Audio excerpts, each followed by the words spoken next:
மார்கழி மாதத்தில் வரும் வளர்பிறை 11ஆம் நாள் வைகுண்ட ஏகாதசி மிக சிறப்பாக கொண்டாடப்படுகிறது. பகல் 10 ரா 10 என 20 நாள் திருவிழாவாகவும் பகல் 10 முடியும் 10ஆம் நாள் வைகுண்ட ஏகாதசி என கோலாகலமாக கொண்டாடப்படுகிறது. இந்த நாளில் வைகுண்ட வாசல் மகாவிஷ்ணு கோயில்களில் அதிகாலை திறக்கப்படுகிறது. இதை பரமபத வாசல் என்றும் சொர்க்க வாசல் என்றும் குறிப்பிடுகிறார்கள். இந்த புனித நாளில் விரதம் இருப்பது 7 ஜென்மங்களில் நாம் சேர்த்து கொண்ட பாவங்களை போக்கும் என்று நம்பப்படுகிறது. ஏகாதசி என்பதற்கு 11ஆம் நாள் என்பது பொருள். ஞானேந்திரியங்கள் 5, அதாவது கண், காது, மூக்கு, நாக்கு, தோல் ஆகிய ஐம்புலன்கள் ஆகும்.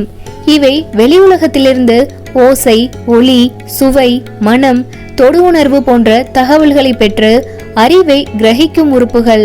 இந்த உறுப்புகள் மூலம் நாம் புற உலகத்தை புரிந்து கொள்வதால் இவை ஞானேந்திரியங்கள் என அழைக்கப்படுகின்றது. கர்மேந்திரியங்கள் 5 வாய், கைகள், கால்கள், கழிவு நீக்கும் உறுப்புகள், இனப்பெருக்க உறுப்புகள் ஆகும்.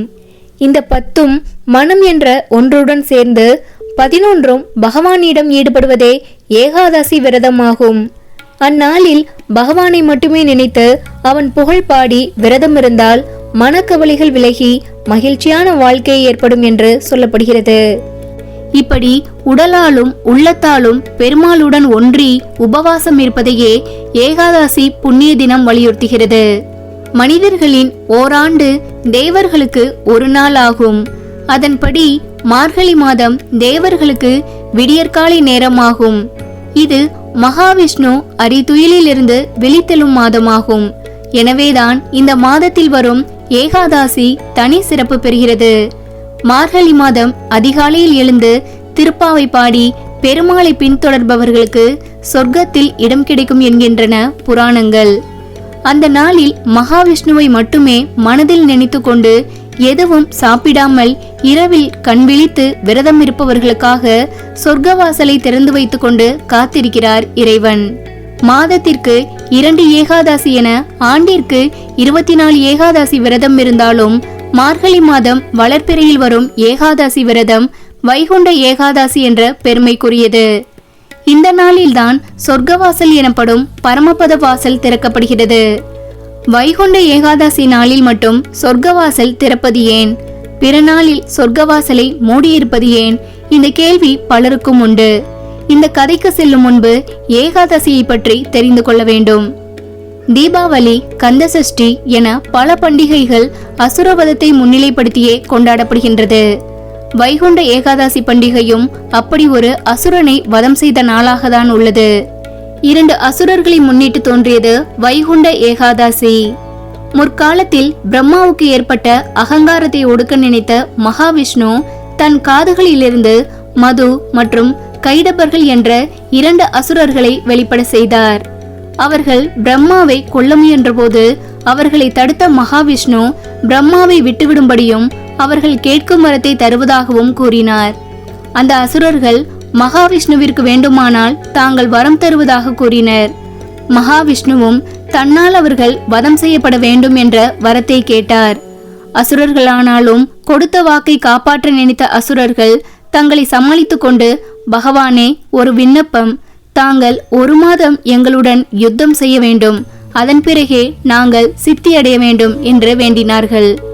பகவானும் அப்படியே வரம் தந்தார். யுத்தத்தின் முடிவில் பகவான் அவர்களை வீழ்த்தினார். பகவானின் மகிமைகளை உணர்ந்த அசுரர்கள் பகவானின் பரமபதத்தில் தாங்கள் நித்தியவாசம் செய்ய வேண்டும் என்ற வரத்தினை கேட்டனர். மார்கழி மாத வளர்பிறை ஏகாதசி என்று பரமபதத்தின் வடக்கு வாசலை, அதாவது சொர்க்கவாசலை திறந்து அதன் வழியாக அசுரர்களை பரமபதத்தில் சேர்த்து கொண்டார். அசுரர்கள் தாங்கள் பெற்ற பேரின்பம் அனைவரும் பெற வேண்டும் என்று விரும்பி, பகவானே, தங்களை ஆலயங்களில் விக்கிரக வடிவில் பிரதிஷ்டை செய்து மார்கழி மாதம் வளர்பிறை ஏகாதசி என்று தாங்கள் எங்களுக்கு செய்த அனுகிரகத்தை ஓர் உற்சவமாக கடைபிடிக்க வேண்டும். அன்று ஆலயத்தின் சொர்க்கவாசல் வழியாக எழுந்தருளும் தங்களை தரிசிப்பவர்களும் தங்களுடன் சொர்க்கவாசல் வழியாக வெளியே வருபவர்களும் மோட்சமடைய வேண்டும் என்று வரம் கேட்டனர். பரம தயாளனாகிய பகவானும் அவர்கள் கேட்டபடியே வரமருளினார்.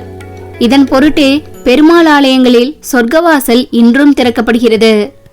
வைகுண்ட ஏகாதசி நாளில் மோட்சத்துக்கு வழிகாட்டுகிறார் திருமால். ஏகாதசி பற்றி மற்றொரு புராண கதையும் உள்ளது. தேவர்களுக்கும் முனிவர்களுக்கும் மிகுந்த தொல்லைகள் கொடுத்து வந்தான் முரண் என்னும் அசுரன். இதனால் துன்பமடைந்த தேவர்கள் சிவபெருமானிடம் முறையிட்டனர். அவர்களை திருமாலிடம் அனுப்பி வைத்தார் சிவன். உடனே பெருமாளும் தேவர்களை காக்க அசுரனுடன் போரிட்டார். 1000 ஆண்டுகள் நீடித்த போர் முடிவுக்கு வரவில்லை. பெருமாளோ அசுரனுக்கு பயந்தது போல நடித்து சிம்ஹாவதி என்னும் குகையில் போய் உறங்கிவிட்டார். அப்போது திருமாலின் உடம்பிலிருந்து ஒரு சக்தி பெண் வடிவில் வெளிப்பட்டது. அப்போது அங்கேயும் தேடி வந்து பெருமாளை போருக்கு கூப்பிட்டான் முரண். பெண் சக்தியை அழிக்க அசுரன் நெருங்கும் போது அந்த பெண்ணிடமிருந்து ஹூம் என்ற சத்தம் மட்டுமே எழுந்தது. அதுவே அந்த அசுரனை எரித்து சாம்பலாக்கியது. உறக்கத்திலிருந்து எழுந்த பெருமாள் ஏகாதசி என்று அந்த பெண் சக்திக்கு பெயரிட்டார். அதோடு உன்னை வழிபடுபவர்களுக்கு வைகுண்டம் அளிப்பேன் என்றும் வரம் தந்தார். இந்த நாள் முதல் ஏகாதசி விரதம் ஆரம்பமானது. மார்கழி மாத வளர்பிறையில் வரும் ஏகாதசியை வைகுண்ட ஏகாதசி என்று போற்றப்படுகிறது. இதன் காரணமாக தான் வைகுண்ட வாசல் உருவானது. அதோடு மது கைடபர் ஆகியோரை அடக்கியதால் மதுசூதன் என்ற பெயர் பெருமாளுக்கு வந்தது. மார்கழி மாதம் மட்டுமல்லாமல் மாதந்தோறும் வரும் ஏகாதசிகள் ஒவ்வொன்றுக்கும் தனித்தனி பெயரும் சிறப்பும் உண்டு. இந்த 24 ஏகாதசி நாட்களிலும் விரதம் இருக்கலாம். 24 ஏகாதசிகளில் மார்கழி மாத ஏகாதசி மட்டுமே மோட்ச ஏகாதசி அல்லது வைகுண்ட ஏகாதசி என்று போற்றப்படுகிறது. இந்த நாளில் கண் விழித்து விரதம் இருப்பவர்கள் பரமபத விளையாட்டு விளையாடுவார்கள்.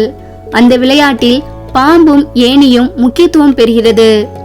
ஏணியில் ஏறி செல்லும் போது பாம்பு கொத்தி கீழே இறக்கிவிட்டுவிடும். ஏற்ற இறக்கம் நிறைந்ததுதான் வாழ்க்கை என்பதை உணர்த்துகிறது. பாம்பின் வாயில் கடிபடாமல் தப்பித்தால் பரமபத வாசலை அதாவது சொர்க்கத்தை அடையலாம் என்கிறது இந்த விளையாட்டின் தத்துவம். வைகுண்ட ஏகாதசி என்பது ஒரு நாள் தான். ஆனால் அதன் முன்வரும் பகல் பத்தும் பின்வரும் ராப்பத்தும் மிக விசேஷமானது. திருமங்கை ஆழ்வார் பெற்ற வரத்தின்படி 4000 திவ்ய பிரபந்தத்தில் இருக்கும் பெரிய ஆழ்வார் அருளி செய்திருக்கும் 1000 பாசுரங்கள் அமுதம் போன்றவை. இவற்றை நீங்கள் கேட்டு அருள வேண்டும் என வரம் கேட்டார். சரி என ஒப்புக்கொண்டு வரம் கொடுத்த பெருமாள் தினமும் 100 பாடல்கள் வீதம் 10 நாட்கள் 1000 பாசுரங்களை கேட்பதாக அருளினார். அதற்கு ராப்பதி என பெயர் வைத்தார். அதன் பின்னர் உன் மீது பாடப்பட்ட 4000 திவ்ய பிரபந்தங்களையும் கேட்டு அருள வேண்டும் என கேட்க சரி என்று சொல்ல இதை எப்படி கேட்க என நினைத்த பெருமாள் வைகுண்ட ஏகாதசிக்கு முன் 10 நாட்கள் பகல் பத்தி என 10 நாட்களில் நம்மாழ்வாரின் பாசுரங்களை தவிர மீதமுள்ள பாசுரங்களை கேட்டு அருள்வதாக கூறினார்.